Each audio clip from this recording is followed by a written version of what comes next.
Hello दोस्तों, नमस्ते, प्रणाम। मैं सुनिधि यादव आज अपने यूट्यूब चैनल पे आप सब लोग का स्वागत करती हूँ। और आज आप सब लोग के बीच में नया शिव चर्चा भजन है। आप लोग को कैसा लगा पूरा आज करके सुनना। आप लोग कैसा लगा कमेंट बॉक्स में जरूर बताना। लाइक सब्सक्राइब शेयर जरूर करना और मेरा भी चैनल आगे बढ़ाना।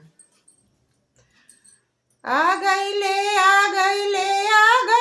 हो कलयुगवई में शिवा गुरु। आ गईले हो कलयुगवई में शिवा गुरु। आ गईले हो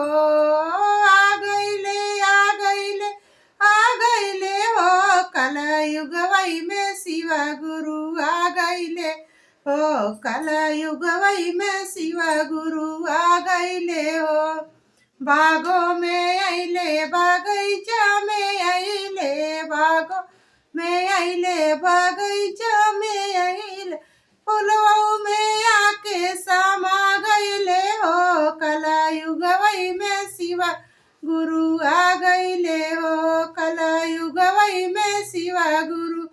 आ गइले हो गंगा में अइले हो जमुना में अइले गंगा में अइले हो जमुना में अइले सरयू में आके समा गइले हो।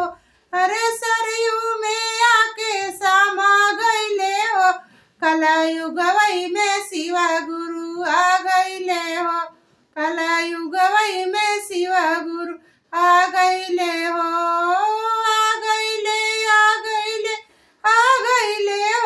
कलयुगवई में शिवा गुरु। आ गइले हो कलयुगवई में शिवा गुरु। आ गइले हो अंगना में अइले दुअर पे अइले अंगना में अइले दुअर पे अइले मंदिर में आके समा गइले हो। अरे मंदिर में आके समा गइले हो कलयुगवई में शिवा गुरु। आ गइले हो कलयुगवई में शिवा गुरु। आ गइले हो हो कलयुगवई में शिवा गुरु। आ गइले हो कलयुगवई में शिवा गुरु। आ गइले हो दया में अइले हो चर्चा में अइले दया में अइले हो चर्चा में अइले दामन में आके समा गइले हो।